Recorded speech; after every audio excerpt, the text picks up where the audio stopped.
Star hospital సుఖీభవకు తిరిగి స్వాగతం. నడుం నొప్పికి ఇవాళ మనలో చాలా మంది బైక్ నడపడాన్ని ఓ కారణంగా చెప్పడం పరిపాటిగా మారిపోయింది. రోజుకు 4-5 గంటలు బైక్ మీదే ఉంటానని, లాంగ్ డ్రైవ్ చేస్తుంటానని, అందువల్లే నడుం లాగేస్తోందని, నడుం నొప్పి బాధిస్తుందని చెబుతుంటారు. మరి ఈ నమ్మకంలో నిజమెంత? బైక్ నడిపితే నిజంగానే నడుములో నొప్పి మొదలవుతుందా? ఈ విషయం గురించి డాక్టర్ ఏం చెబుతారో ఇప్పుడు తెలుసుకుందాం. ఈ కండరాలు త్వరగా అలిసిపోవడం వల్ల మనకి నడుము నొప్పి వస్తుంది. అది ఒకటి ముఖ్యమైన విషయం. రెండో విషయం ఏంటంటే, మనం మెడని కూడా ముందుకు వంచి డ్రైవ్ చేస్తూ ఉంటాం. అంతేకాకుండా మనకి తల మీద హెల్మెట్ పెట్టుకోవడం, ఈ హెల్మెట్ పెట్టుకోవడం వల్ల మనకి మెడలో చుట్టుపక్కల ఉన్న కండరాలు అవి ఎక్కువ బరువును మోయాల్సిన అవసరం ఉంటుంది. సో దానివల్ల కూడా మనకి మెడలో ఉన్న కండరాల మీద ఒత్తిడి ఎక్కువగా పడి ఈ మెడ నొప్పి రావడం, ఈ మెడ నొప్పితో పాటు భుజాల నొప్పులు, రెక్కల మధ్యలో ఇంటర్స్కాపులర్ పెయిన్ అంటాం, ఈ రెక్కల మధ్యలో కూడా నొప్పి రావడానికి అవకాశం ఉంటుంది. ఇది ఎర్లీ స్టేజెస్లో జరుగుతుందన్నమాట. కానీ రెగ్యులర్గా అదే పనిగా ఉద్యోగరీత్యా కానీ వ్యాపార రీత్యా కానీ ఎక్కువ రోజులు అదే పనిగా కంటిన్యూస్గా డ్రైవింగ్ చేసే వాళ్ళల్లో మనకి వీళ్ళు ఏంటంటే డ్రైవింగ్ ఎక్కువ చేస్తూ ఉంటే మన రోడ్స్ తెలిసిందే, మనకు అందరికీ రోడ్స్ కుదుపులు, మన రోడ్స్ సరిగా ఉండవు. దీనివల్ల వీళ్ళకి ఈ జర్క్స్ రావడం, ఈ జర్క్స్ రావడం వలన మనకి వెన్నుపూసల మధ్యలో ఉండే డిస్క్ మీద ఒత్తిడి ఎక్కువగా పడి ఈ డిస్క్ దెబ్బతినే ప్రమాదం కూడా చాలా ఎక్కువగా ఉన్నది. సో ఈ డిస్క్ దెబ్బతినడం మొదలు పెడితే వీళ్ళకి నడుము నొప్పి రావడం, మామూలుగా డ్రైవింగ్ చేయనప్పుడు కూడా, అంటే ఆఫీస్లో కూర్చొని పనిచేసేటప్పుడు కూడా ఈ నడుము నొప్పి ఎక్కువ అవడం, ఎక్కువసేపు నుంచున్నా కూడా వీళ్ళకి నడుము నొప్పి ఎక్కువ అవడం, ఇటువంటి అనర్థాలు రావడానికి అవకాశం ఉంది. సో ఈ బైక్ డ్రైవింగ్ ఎక్కువసేపు చేసే వాళ్ళకి నడుము నొప్పులు, మెడ నొప్పులు రావచ్చు. దాంతోపాటు దీర్ఘకాలికంగా ఇదే పనిగా డ్రైవ్ చేసే వాళ్ళకి ఈ నడుములో ఉండే, మెడలో ఉండే డిస్కులు దెబ్బతిని దానివలన నడుము నొప్పులు కూడా రావడానికి అవకాశం ఉందన్నమాట.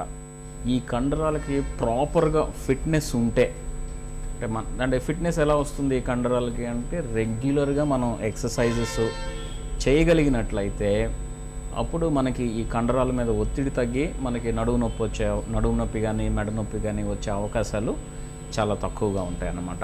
ఇప్పుడు మనం లాంగ్ డ్రైవ్స్కి వెళ్ళాలి. ఇప్పుడు మనకి 10 గంటలు లేకపోతే 12 గంటల పాటు మనం డ్రైవ్ చేయాలి. ఇలా డ్రైవ్ చేయాల్సిన అవసరం ఉన్నవాళ్ళు కంటిన్యూస్గా డ్రైవ్ చేయడం అనేది కంప్లీట్గా మానుకోవాలి. లెక్కల ప్రకారం ఏంటంటే, మనకి తెలిసిన రీసెర్చ్ ప్రకారం ప్రతి 2 గంటలకి ఒక 5 నుంచి 10 నిమిషాల పాటు బ్రేక్ తీసుకొని, డ్రైవింగ్ నుంచి బ్రేక్ తీసుకొని ఈ మెడలో ఉన్న కండరాలని, నడుములో ఉన్న కండరాలని, ఈ భుజాల చుట్టూ ఉన్న కండరాలని స్ట్రెచ్చింగ్స్ అంటే వాటిని కొన్ని సింపుల్ ఎక్సర్సైజెస్ చేసి మళ్ళీ డ్రైవ్ చేయడం మొదలు పెట్టాలన్నమాట.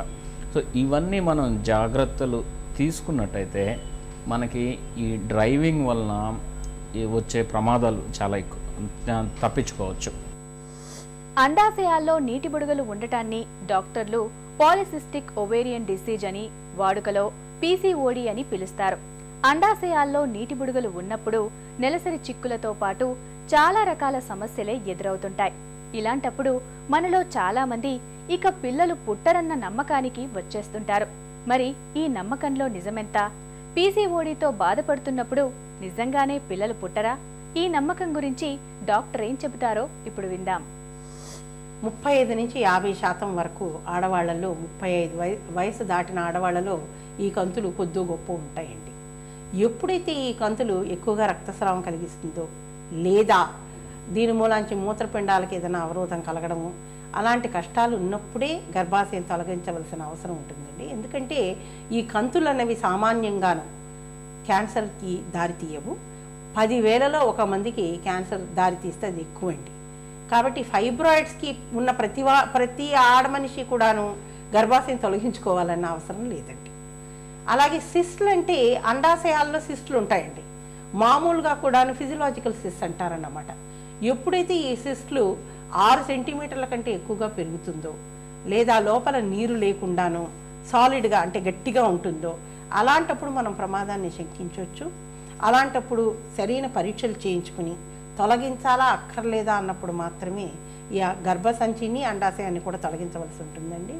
అండాశయాలు తొలగించేటప్పుడు కూడా సరైన కారణాలు లేకుండా తొలగించకూడదు. ఎందుకంటే దాని వలన ఋతుక్రమం ఆగిపోవడమే కాకుండా హార్మోన్స్ లోపం ఏర్పడుతుందండి శరీరంలో. దానివల్ల చాలా కష్టాలు వస్తాయి. కాబట్టి అన్ని సిస్టులకి ఆపరేషన్లు కూడా అవసరం లేదు.